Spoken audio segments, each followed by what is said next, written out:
Hello guys and welcome sa ating next tutorial sa Lightning Web Components.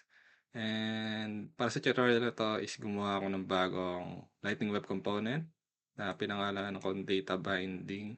So, yun yung assignment nyo. Kailangan alam nyo na gawin yan, di ba? So, yun, gumawa ako ng bagong component. Then, makikita natin sa pangalan, yung topic natin is data binding. So, what is data binding? Yes, dito tayo sa exciting part. So, ang data bindings basically, eto gagalawin na natin yung JavaScript. So yung data binding is lahat ng mga data na galing from JS is ibabato natin sa HTML para i-display. So ganun lang si data binding.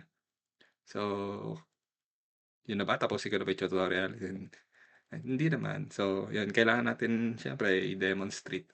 So paano ba yun? So dito na natin i-introduce si property.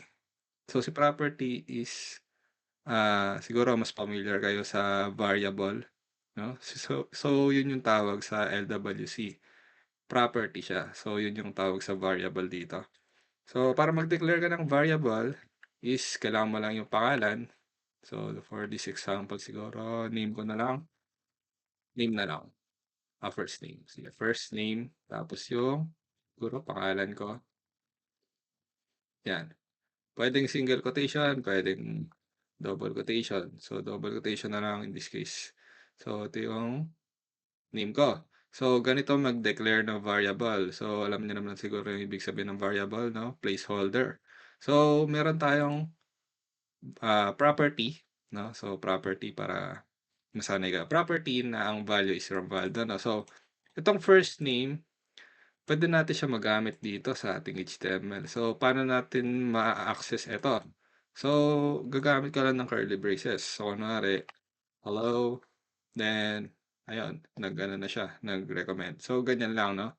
Hello, then, yung pangalan ng ating property is papalibutan lang natin ng curly braces. So, ganun lang siya basic, guys. Then, pwede naman siya i-deploy.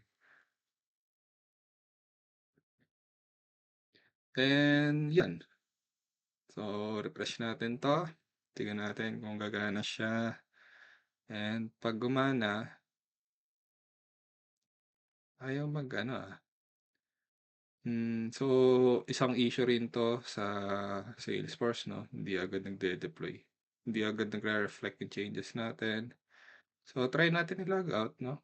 Imbis na maiksi lang yung tutorial natin na haba pa, parang ano, parang probinsyano. Akala mo kung ano yung haba pa, no? So, try natin i-log. So, ganito lang madalas yung ginagawa ko, no? Log out lang, then balik.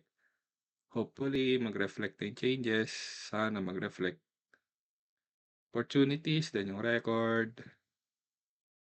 Dickinson, favorite na ano, ayan, di ba? So, makita natin, nag-iba na siya. No? So, hello, Romualdo. So, ang purpose na, syempre, itong first name is, ah, syempre, dynamic siya, nag-iiba siya, depende dun sa ating data. So, yun yung purpose ni data binding, no? So, once na na-process siya rito, then yung magiging final value niya is i-display natin sa HTML. So, baka di ka naniniwala, edi palitan natin. First name, then deploy natin. Baka dudakils kayo eh. So, yan, deploy. Hopefully, mag-reflect agad. Pag hindi, post ko muna, then log in, log out. So, yun, ni-log out ko muna para hindi sayang sa data nyo. No? So, ayun, nag-reflect ng ating changes, no? So, tingin ko, yun na yung pinamaikli nating video for now. Next, siguro is events naman, no? Para pwede natin siya baguhin right off the bat dito sa component na mismo natin babaguhin yung ating data, no? So, yun lang for now and see you on the next video. Kapow!